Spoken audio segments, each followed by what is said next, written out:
in Texas University compared the nutrient contents of 20 types of vegetables in 1960 compared to their modern day equivalent.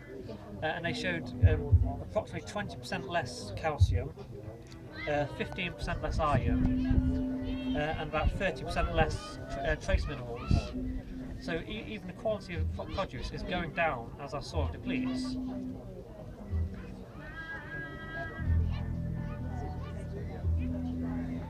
Also, the type of seeds we use nowadays have been replaced with heritage varieties which were cultivated in specific areas and were adapted to local conditions, such as drought tolerance, the specific microclimates of heat, and these have all been replaced by seeds generated by companies like Monsanto, which are specifically designed to require their pesticides, fertilizers, such as to grow properly.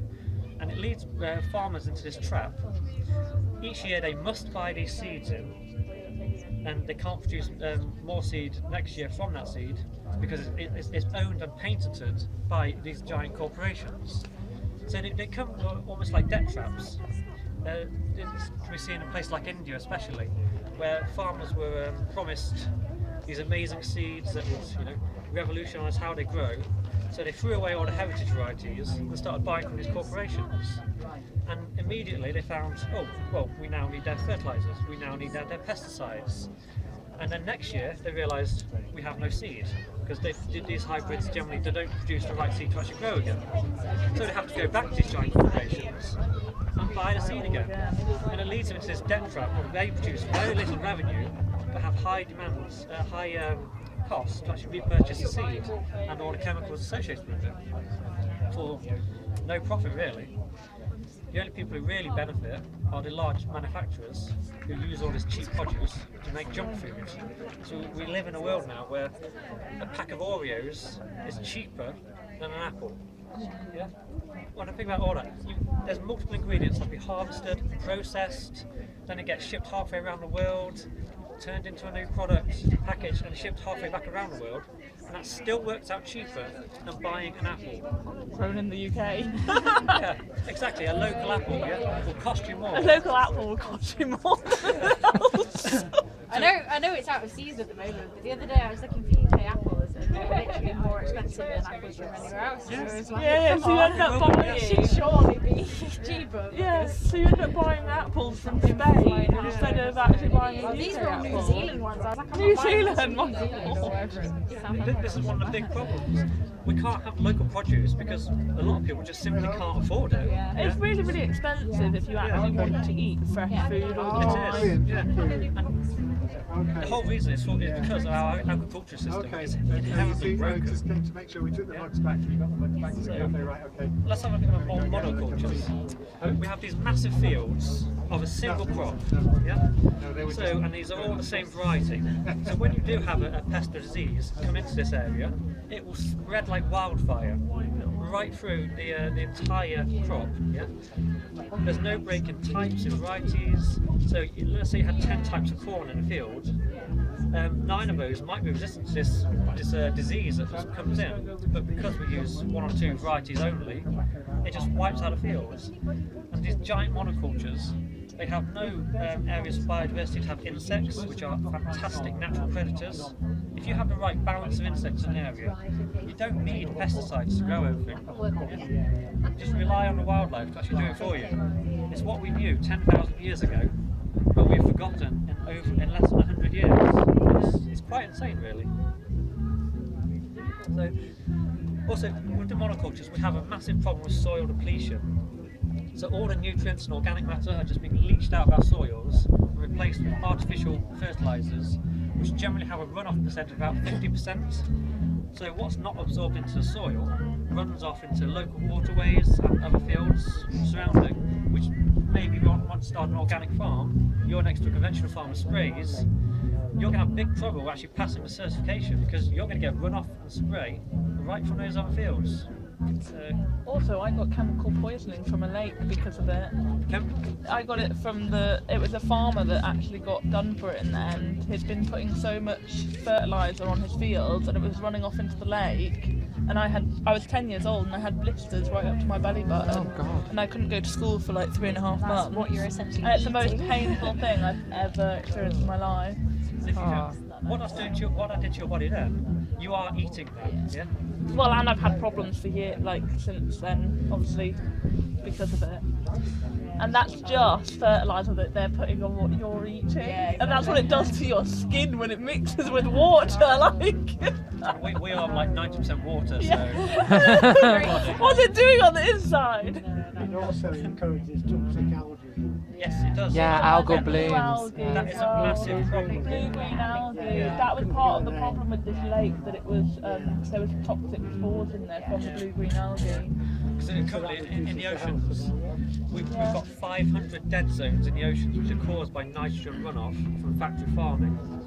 I didn't know that Yeah, either. 500 dead zones. I did not know that. That is scary. Nitrogen, literally, of course, all the waste products like urea and the poop from these animals, Yeah. they are stored usually in massive lagoons from factory farms, and this leaches into the water table, runs off into rivers, and ultimately leads right into the ocean. So all this So is massive...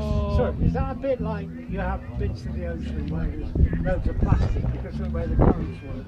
Yeah, it's kind of like that. It's like an ocean, a plastic ocean where they have massive islands. Yeah. But it's basically where nitrogen has flooded into this area. The algae then basically blooms from all this excess foods, starves out the oxygen, and kills off everything in that area. So it creates dead So zones the in the currents ocean. leave dead. Yeah, This that. sort of like Yeah. still areas. Exactly, yeah, still Surround- areas.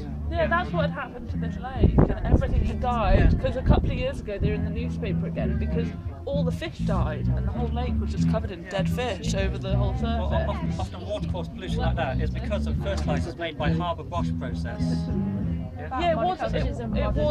It was a farm, Yeah. and but there's been about 4 or 5 incidents where they killed the whole fish in the whole lake, and they're still doing it. Yeah. Like nobody stopped them. Sadly, They've been warned with something.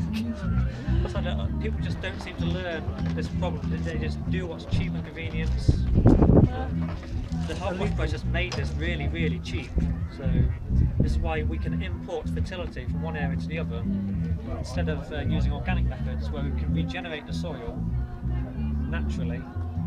We find it cheaper to import manure or artificial chemicals, maybe from halfway around the world, to spray onto your fields. Yeah? If we actually went back to an old crop rotation system with cover crops, we could actually increase the soil fertility completely naturally without the reliance on fossil fuels for the transportation, chemical manufacturing, and of course factory farming, where a lot of even organic certified vegetables actually get their manure from. And this manure, it will be laden with antibiotics. Things like E. coli can easily get into the soil. A carrot on its own cannot give you E. coli, yeah? The only way you're going to get... I was just getting worried. The only way you're going to get food poisoning is from the manure that they've imported. So, not nice. Yeah, it wasn't the bean sprouts that were given to make everyone sick. It was what they put on Yeah. it. Of manure. Significant. Massive amounts, yeah. We'll get up to the statistics of how much manure is actually produced, but Oh, the God, import yeah. and sale of manure I don't think I want to is hear a that. massive commodity. I think it's enough to fill the skyline of Denver daily. Don't say that. Not actually in compost, no. Generally, you can buy compost from like a compost green waste. That's just more like kitchen scraps and domestic things like from gardens. The very cheap ones, you can be wary what's in it. Oftentimes they'll actually have partially digested meat in there. When they're not actually, yeah, plastic things, yeah, contamination, especially from the cheap ones where they're not sifted properly. You'll find all sorts of contamination in that kind of compost, yeah. So you really want to go for a slightly more expensive compost, or ideally, Compost, don't mind. Tell me exactly which brand and where to get it from. Sift out the micro. Morrison's do a good no, the one. microplastics you Yeah, can't yeah, sift out. from what Yeah. I can see, it's free of any animal Yeah, inputs so- and it's so peat free. I think it's called microplastics is a big Fiberlight. problem anyway. You're going to have to get that now. Yeah, they do got an offer on it No way usually. to get rid It's of a it. big yellow They'll bag. never I always break get down, peat so- free. I knew to Yeah. look Like a out big for plastic that. Yeah. you use. My mum They taught are me that one. And fish eat them, animals eat them, their stomachs get full of them, and it will kill them. Yeah. Okay. One of the other big problems with our food system currently is food inequality. Because we actually grow enough feed to feed 10 million people. So why is anyone starving in this world? We throw it all away. No, we do throw it away in one way. We actually feed it to factory farmed animals. Well, yeah. Yeah, and they are one of the biggest consumers of our wheat, our oats, our soya. Yeah, it's not actually going to human consumption. We feed it to animals, and then we fatten them up. We send them to massive slaughterhouses, and we eat the meat resulting. So that's a calorie conversion. Of every 100 calories we feed to an animal, we only get 1 calorie back. And this is where food inequality comes from. Because all the countries where we do have starving people are where we grow our soybeans and such like to actually import into other countries to feed the animals. Well, why can't we just feed them directly? Yeah. Yeah? No starvation then. Because 50% of the soy grown in the world is fed to cattle, livestock. 50% of it. Soya is modern day soya. Will lack the micronutrients.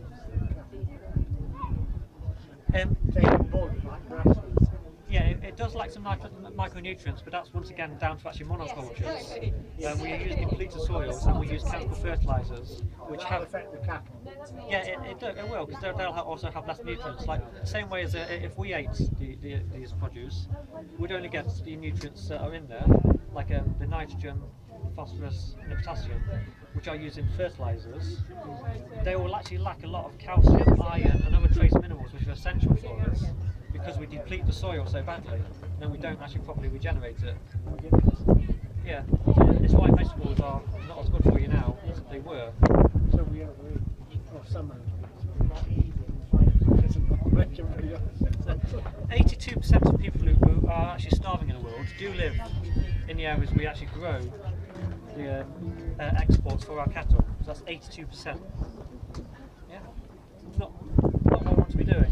So they're starving to death while we grow food next to them to ship back to here. Exactly. Yeah, it's cruelty and Yeah, it's quite that's disgusting. so cool. Yeah. Ian Harper did a really good study where he condensed the entire human population down to 100 people, and he put them on an island called Microcosm Islands, and then he analysed out of these 100 people, you know, what do they eat, how do they live, and it turned out the richest person on the island owns 50% of all the wealth. That's one person out of 100. Yeah, 96 people on the island ate meat. There was one vegan, a few vegetarians, 21 out of 100 people were overweight, 16 out of 100 people were starving, and they were raising 1,000 land animals, so for instance cattle, to feed these 100 people. 1,000 for 100. But if 16 of them are starving, it's not even for 100. Exactly. Yeah. Yeah. 84. Actually, that's a good point. It's only for 84 people. So 1,000 for 84. The cattle on that island were using 30% of the land mass, was using 33% of all the fresh water on this island, And then polluting it. and there was only 12 people's worth of biomass of wild animals in the entire island. So humans were vastly outnumbering, and cattle were vastly outnumbering wildlife in a big ratio. The island actually produced enough wheat and corn to actually feed 116 people out of these 100. So, more than enough. And he came up with a summary. A meat eater's diet relies on an unequal distribution of resources.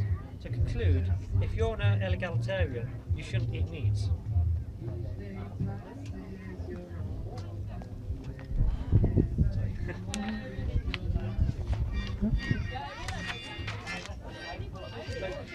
So the question a lot of people ask is, can we actually feed the entire world on a vegan diet? Yeah? Do you think you can? Yeah. Yeah? Yeah. Very simply you can, and the maths has all been done to actually prove this. So sadly the statistics are for America, but they can be transposed to the UK. Because what one of the scientists did, he took the average calorific intake for a person, and it worked out about 2,500 to be generous. That is generous. It is, yeah.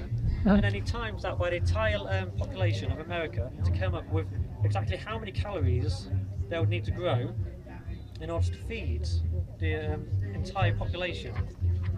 Yeah. Probably less than they're growing. It came up as 277 trillion calories. Might sound a lot of calories. And all this was grown on 480,000 hectares of land. Yeah? And that didn't include land which is actually used for grazing either. So if you took grazing land into, which obviously sometimes can't be arable land into account, that figure would be quite a bit higher. Just lost the statistic.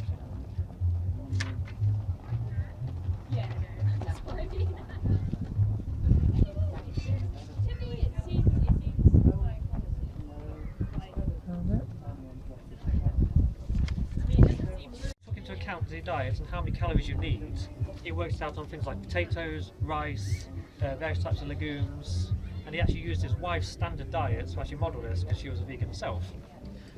So it worked out that land mass wise, you'd only need 101,000 hectares to produce this 277 trillion calories. Yeah? So you can actually rewild over 300,000. But then if you take into account how we grow these things, because if you just grow on that 101,000, you're going to need to regenerate the soil. So you doubled the figure to allow for cover crops in one half of the year and then growing in the other half. Yeah? So that came up as about a total of 202,000 hectares of land. So that still leaves 250,000 hectares of land to actually rewild. You could turn it into forests, anything. And all that could be given back over to wildlife, or some lovely sanctuaries for people who say, what about having to slaughter cattle? Well, no, the cattle can go wild again. Yeah, exactly. Turn it into wildlife and let them go wild. Yeah. We've got all this space that we could actually now turn into, a nice bit of forest. So, because a lot of animals don't actually like to live in fields. Wild horses, they like to live in a nice forest and run around and only come out now and again. And same with cattle, that they would love places to hide. So they prefer kind of woodland area. So all this nice new land, we can have a nice new sanctuary for billions of farm animals.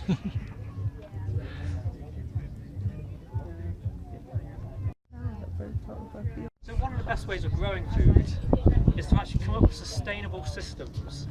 And a lot of people go for what's called permaculture. Have you all heard of permaculture? Yeah. Okay. Permaculture is basically three main ethics: care of the earth and all living beings on it, care of humans, and fair share for all. These are the three basic principles behind what should be a permaculture design. So we can approach designing our farms, our entire supply system, bearing these in mind, so we can have a fair, equal distribution of all our foods. And we want to go for closed fertility loops. So no more importing nutrients from X place to feed Y. Instead, we're going to generate all the nutrients we need in the land to distribute around locally. Yeah? This will cut down on transport, so all the fossil fuels required to run machinery can be cut down very easily. And people go, well, you've got to import nutrients because you're growing something. It's going to deplete the soil. Of course it will. So a lot of plants are very, very clever, and they can be what's called dynamic accumulators. They can actually rebuild the soil for us. Yeah.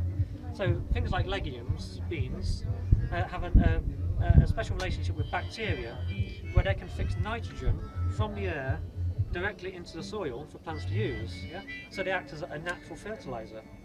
And other plants, such as yarrow, are deep rooting, and they can actually mine deep down and bring up extra nutrients like potassium, iron and calcium. There's lots of examples of this. Even things like maples, acer trees, they can actually mine nutrients. Birches are a pioneer species of tree. You can plant these around your growing area and they'll actually mine potassium for you and put it back into the soil. Including a silver birch? Silver birches, yeah. They'll do it for you. Yeah. So not only they look pretty, they're incredible actually rebuilding the soil. Yeah. And then we have things like comfrey, which you can actually cut after it's grown. It'll build soils build up the soil's organic matter by using the mulch on top, so that can rot down and rebuild the Is that the organic one that content. people make into that gross tea thing? Yes, you Yeah, can yeah. make Yeah. comfrey tea. Do it with nettles as well. Same as nettle tea. It stinks, but it's really good. Comfrey is great for your bones though, as like if you can put it on like your skin and it's really Yeah, it's known as bone knit. yeah, is it? bone Yeah. knit. Oh, Yeah. it's really I nice. Make I ulcers use and put 'em around comfrey all the wounds. time. It's really good. Another fascinating thing a lot of plants can do is called rhizodeposition, where they can actually take sugars they've generated or minerals they've actually converted into a different form and put it back into the soil. It might sound a bit weird for them to do this because they've generated the energy to actually make these nutrients, so why do they put them back into the soil? Any ideas? No? Continued health. Continued health, yeah. They're actually doing it for their own survival.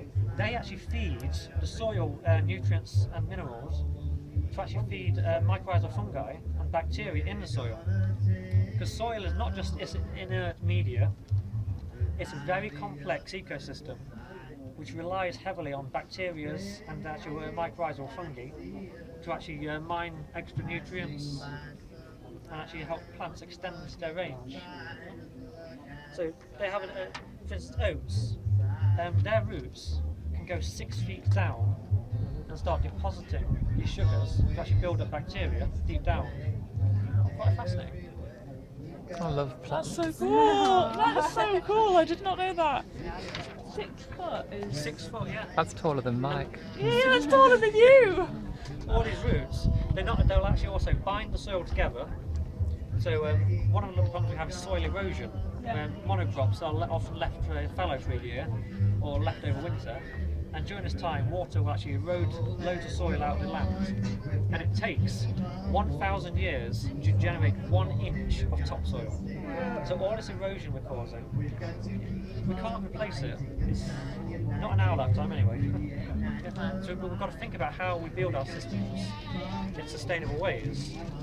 Aren't the banks a problem as well? You know how like we used to have a lot of kind of grass banks with trees because we took them away. Oh, yeah, That's yeah. not helped with the topsoil erosion No, as no, well yeah. because we're having these massive plains. It'll Yeah. just wash away. It has no kind of protection. Yeah, the roots of trees are incredibly good at binding soil. Yeah. And they actually absorb a lot of excess water, so the soil shouldn't waterlog it as much, and it'll bind it together to stop washing away. But now you see these kind of massive plains, don't you? They've Yeah. taken all the We've actually been trying to do it at Brinsley, where the rescue we volunteer at. So they get a lot of problems during winter with waterlogging in the animal enclosures, and it's Oh, really yeah. muddy. So we've been trying to establish like hedging plants with like willow and things there to try and stabilise the water table. So trees really are the solution there Oh, with that's really clever. flooding. And another good design we can actually use is forest gardens. If we look at a forest, it's a fantastic ecosystem where it recycles nutrients and generates loads and loads of food for a wide variety of wildlife. Yeah? So there have been experiments actually in some of the harshest places in the world, like in Jordan, a desert area, where they've created these forest gardens to feed the local population. And it requires no inputs, no water, all this stuff which will grow really well on its own. Yeah? So what we're trying to do is emulate how a forest works. So a guy called Robert Hart pioneered a system in the UK in the 1980s where he modelled the forests on a 7-layer system. So you start off right at the top with the big canopy layers, which are your really mature fruit trees or protection trees to actually like buffer winds or change how the sunlight conditions are in the area. You go down slightly lower to the second canopy where you have your fruit trees and nut trees, which are easy to harvest. So this will be like your main production area for nuts and fruits. You end up with then the shrub layer, herbaceous layer, rhizosphere layer, ground cover layer and vertical layer. So your vertical layer, you can actually grow twining vines up trees, yeah, to actually make extra use of the space. Your ground cover, it can either be like comfrey to actually improve the soil conditions, or be low-growing herbs to eat. Then the rhizosphere underground to where we'll like harvest things like peanuts can be harvested. You can harvest things like potatoes in there as well. And this whole system will work together with a range of utility trees and utility plants to actually rebuild the soil, improve nutrients and so forth, and then of course attract wildlife and predators, so there's no need for pesticides because you can actually have your own natural balance in the ecosystem. And they've been shown that they can produce huge quantities of food even in desert areas, so they're a perfect system to actually model even in the UK. We could have nice lovely local community forest gardens. So cool. That'd be lovely. You have one. Nice with that. 2007. I was going to say 7 years ago. What's really interesting, I was about 3 years ahead, and for ground cover, this is what I'm trying to say. Yeah, we do that on our allotment, yeah. Or everything else has grown, they have to have the special strawberries because they make fruit. But it is really productive because they have symbiotic relationships with all the plants and weeds. Yeah, that's how it should be. All these strawberries, you have to tread on some, to collect masses, literally like 2 tons of strawberries. That's what I'm going to do with my rockery area, plant out loads of strawberries. Yeah, get in wild it. ones because they creep. They'll love it in there, and they'll just spread. Yeah. They will love it. I've already got loads of regular ones, but yeah, wild ones too. Oh, that's us round to give you some helping ideas if you want. Yeah. Oh, that'd be well good The last actually. thing I want to touch on is seeds. Who would think of seeds as being endangered? Okay, yeah? Like we classify animals as endangered. Like No, my tigers, mum years and years ago, she spends a lot of time. heritage seeds. Yeah. And- My yeah, mum yeah, actually yeah. spends a long time researching and actually getting them In like the heritage UK, seeds. 92% She buys of our only seed heritage varieties seeds. have already been lost. She won't use any, and worldwide, um, 75% of our seed varieties That's have been good. lost. Yeah, you shouldn't, yeah. 93% in the UK, Yeah. 75% worldwide. Yeah. So the last scale check, the last large scale check of this was actually in 1983. So that's actually quite a few number of years for this to actually got even worse. So we don't actually have an accurate figure of how many we've lost now. This figure's like over 20 years old. So we have over 3,000 edible plants we could actually grow in all over the world, and yet we only cultivate 30 of these.